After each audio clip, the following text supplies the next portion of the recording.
नवरात्रि के 9 दिनों और 9 रातों के इस त्योहार में तुम्हारी कोई सहभागिता नहीं होगी और ना ही घर का कोई सदस्य तुमसे बात करेगा, क्योंकि यही गोपी की सजा है। माँ जी। चुप! आगे एक शब्द भी नहीं गोपी। कोकिला, इतनी कठोर मत बन। देख, अगर इन्होंने बिजली ना होने की बात या बिजली कट जाने की बात हमसे छुपाई तो वो हमारे भले के लिए, ताकि हम परेशान ना हो। और ये भी तो देख, नवरात्रि के पहले दिन हमारे घर में अंधेरा ना रहे इसलिए उन्होंने सारे घर में दिए लगा दिए। हमारा घर कितना सुंदर लग रहा है। नहीं मोटा भाभी, मैं पूछती हूं कि पहली बात, बिजली कटने की नौबत ही क्यों आई? आप ही के सामने आपकी बहू राशि से मैंने पूछा था ना, राशि फोन का बिल, बिजली का बिल तुमने परसों भर दिया था, इससे क्या कहा? जी काकी जी। अने बीजी बात, गोपी ने मुझसे झूठ बोला है। वैसे झूठ तो दोनों ने बोला है, लेकिन मैं मेरी बहू की गलती को ढककर मैं इसे ढील नहीं देना चाहती हूं। और इसीलिए मैं गोपी को सजा देती हूं कि नवरात्रि के 9 दिनों तक ये किसी भी कार्य में भाग नहीं लेगी।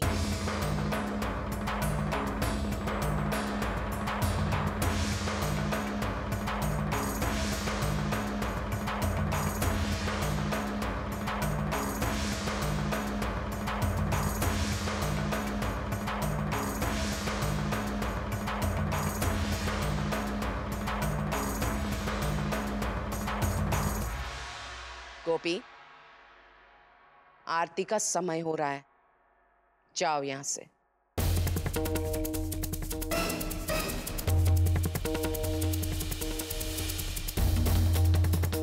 तुमने सुना नहीं मैंने क्या कहा?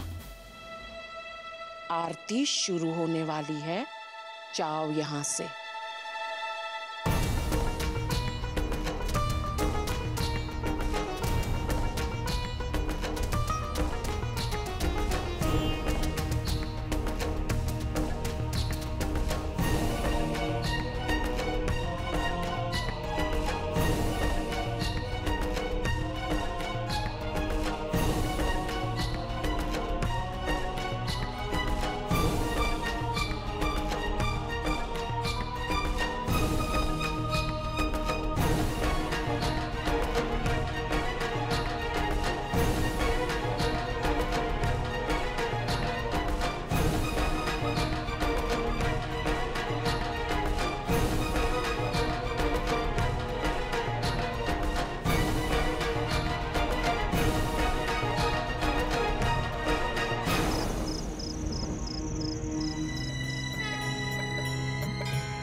अहम दिख रहा?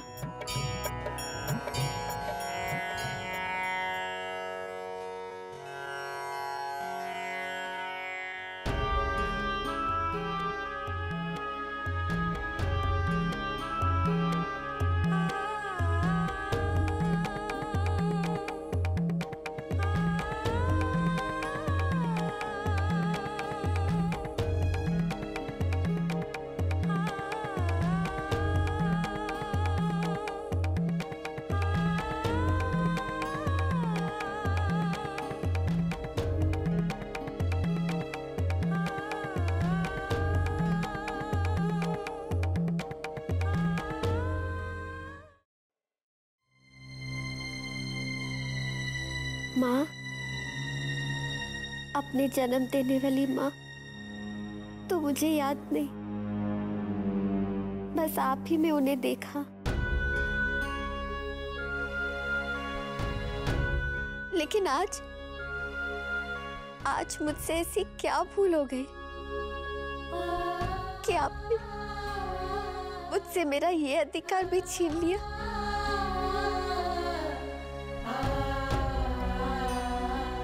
कि मैं आपको देख नहीं सकती,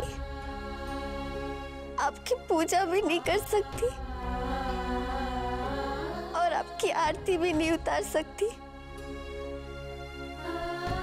पहले तो आपने मुझे पति दिया, लेकिन उससे बात करने का अधिकार नहीं।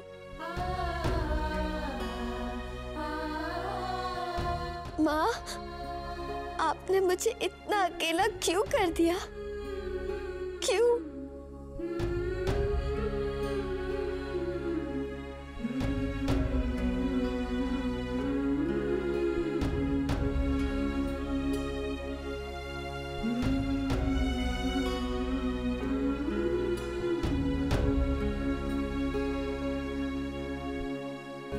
बोले अम्बे मात की जय।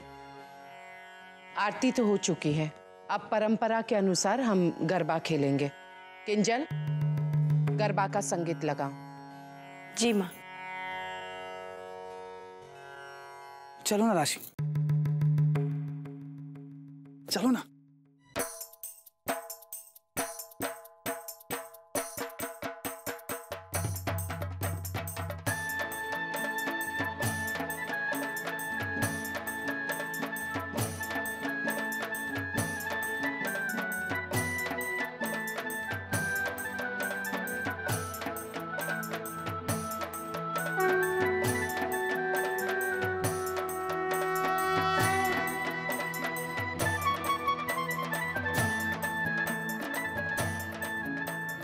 राशि, तुम तो बहुत अच्छा गरबा करती हो।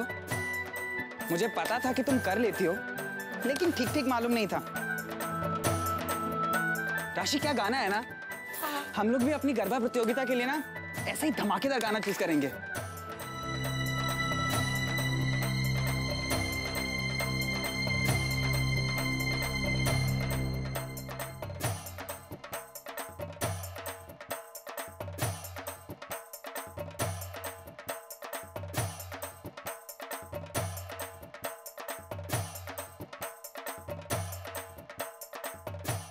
थैंक गॉड,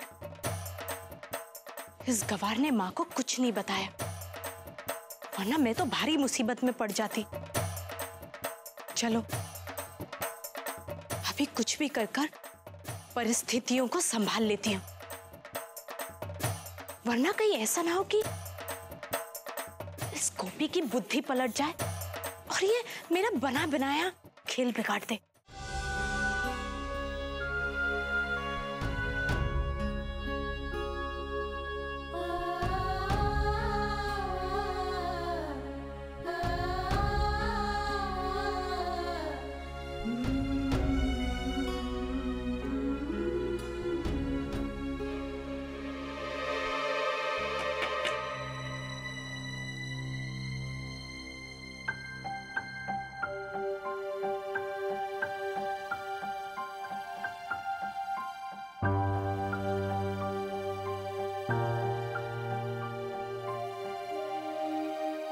मुझे तुमसे बात करनी है।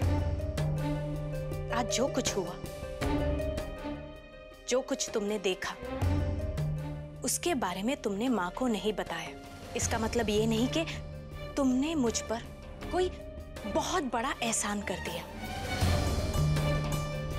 मैं इतनी लाचार नहीं,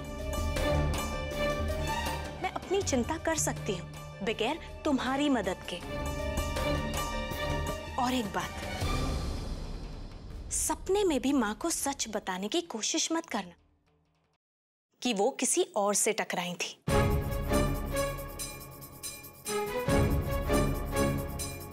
ये मैं अपने लिए नहीं, तुम्हारे बचाव के लिए कह रही हूं, क्योंकि तुम तो जानती हो कि माँ झूठ से कितना चिढ़ती हैं। और अगर तुमने कह दिया कि शाम को तुमने किसी के किए पर फिर पर्दा डालने की कोशिश की और फिर से झूठ बोला, तो हो सकता है वो तुम्हें इससे भी बड़ी सजा सुना दे। और वैसे भी किसी न किसी कारण तो तुम माँ को बस परेशान ही करती रहती हो। तो मेहरबानी करके अब उन्हें और तकलीफ मत दो। जरा देखती हूँ कि बा के कमरे की बत्ती जल रही है या नहीं। भाई नवरात्रि का समय है, हर कमरे में रोशनी होनी चाहिए। राशि का क्या भरोसा, अंधेरा करके रख दे। किंजल,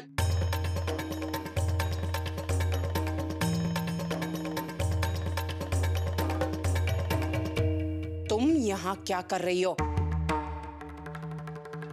हाँ?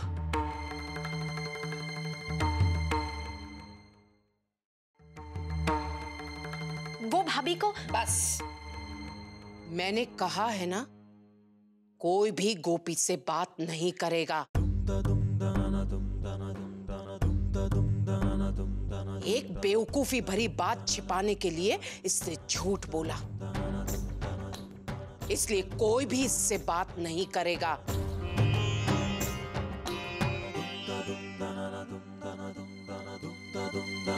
अब किस सोच में पड़ गई? चलो यहां से। सुना नहीं तुमने किंजल, मैंने क्या कहा? जी माँ जी, माँ जी, माँ जी, माँ जी मुझे माफ कर दीजिए। मैंने जो भी किया, मैंने जो भी कहा, आपको तकलीफ देने के लिए नहीं। फिर भी अगर आपको मेरी बातों से तकलीफ हुई, मुझे क्षमा कर दीजिए। माँ जी, मैं हाथ जोड़ के आपके सामने माफी मांग रही हूँ। माँ जी, मुझे देवी माँ की आरती और उनकी पूजा से अलग मत कीजिए। मैंने जो कह दिया सो कह दिया, बस। अच्छा माँ जी, बस सिर्फ शाम की पूजा एक बार। माँ जी, माँ जी,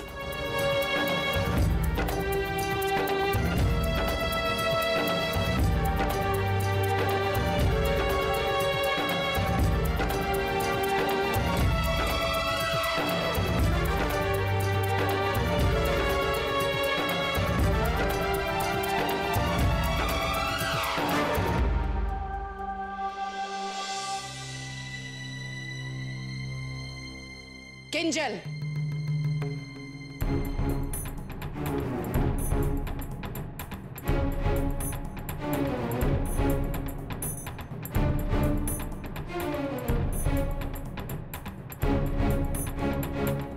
किंजल, गोपी के पास जाने की क्यों जरूरत पड़ी? ऐसी कौन सी जरूरी बात थी कि मेरे मना करने के बावजूद भी तुम्हें उसके पास जाना पड़ा? जरा मैं भी तो जानूं। बोलो। नहीं माँ, दरअसल मैं तो उनसे ये कहने गई थी, बल्कि कहूं तो मैं उन्हें समझाने गई थी कि क्यों वो अपनी बेवकूफियों से सारे त्योहार बिगाड़ देती हैं और आपका मन दुखाती हैं। लेकिन अपने से छोटों को समझाना और डांटना, ये अधिकार मेरा है। तुम तो सिर्फ अपनी जिम्मेदारियों के बारे में सोचो। ये सोचो कि तुमसे कोई गलती ना हो जाए, क्योंकि बहुत जल्दी ही तुम मेहता परिवार की बहू बनने वाली हो। वहां सबकी नजरें तुम पर टिकी होंगी। कुछ आया समझ में? जी माँ। अब जाओ, जाकर अपने कमरे में आराम करो। और हाँ, आइंदा से गोपी से बात करने की कोई जरूरत नहीं है, समझी गई?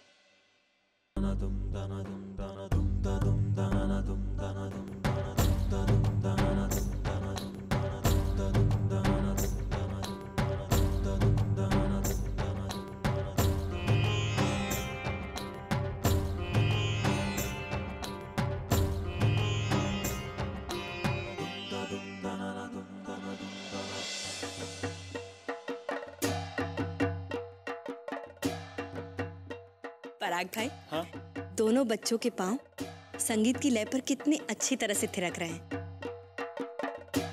मोटा भाभी, आपको याद है मैं और कोकिला तो डांडिया के लिए कितने दीवाने हुआ करते थे। हर बार प्रतियोगिता में हिस्सा लेते थे और आप लोग एक बार जीत भी गए थे। और इस बार देखिएगा हमारे परिवार की ये नई जोड़ी अपना रंग दिखाकर ही लौटेगी। बिल्कुल ठीक कहा आपने। इन दोनों में भी आपके ही लक्षण दिखाई पड़ रहे हैं। मोटा भाभी, ये फल वाला अभी तक नहीं आया।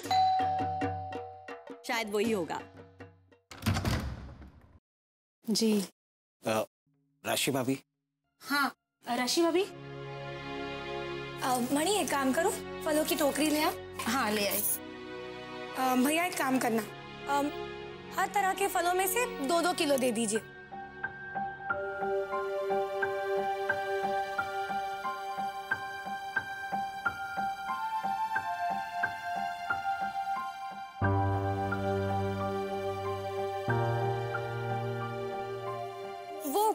वो अच्छा वाला रखिएगा।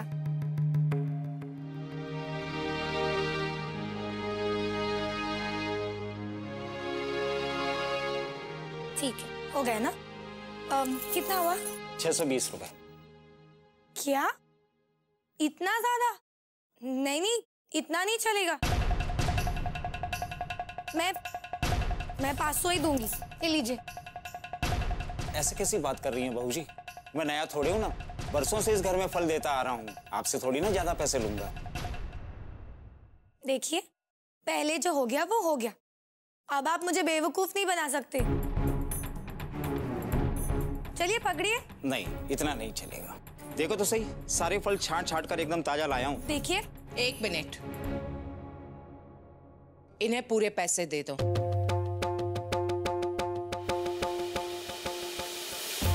500 नहीं, पूरे 620 रुपए।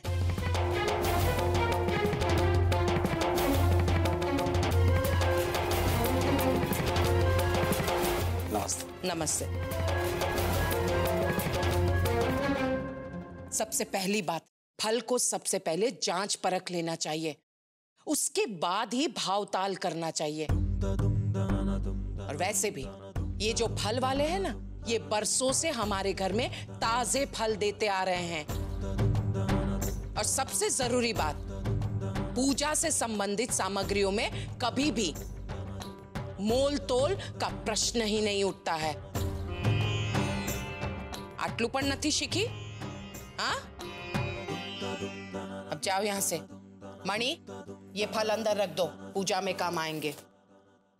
कोकिला, पूजा के लिए सारे फल आ गए? जी मोटा भाभी, लेकिन एक बात कहूं आपसे, कल पूरा मेहता परिवार हमारे घर आने वाला है और जिन समझदार के पास ये घर की जिम्मेदारी है ना, मुझे तो डर लगता है कि सब कुछ ठीक होगा या नहीं।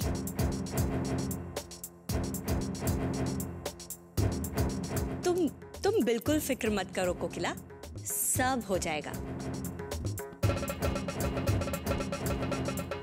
उमंग, मुझे तुमसे मिलना है। वैसे आज तो मैं अपनी उस गवार गोपी भाभी के एहसानों तले दब ही गई, जो उसने तुम्हें देखकर भी अनदेखा किया और अपने मुंह से कुछ नहीं फोड़ा। वाकई आज उसी के कारण हम बच गए।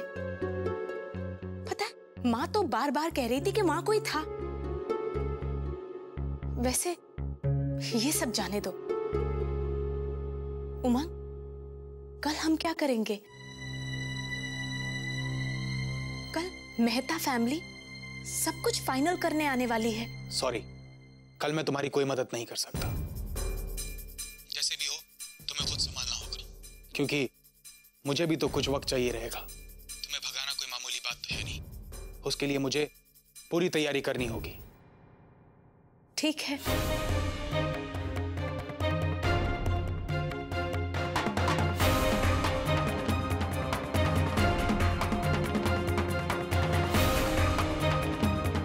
मैं घर छोड़ने के लिए पूरी तरीके से तैयार हूं।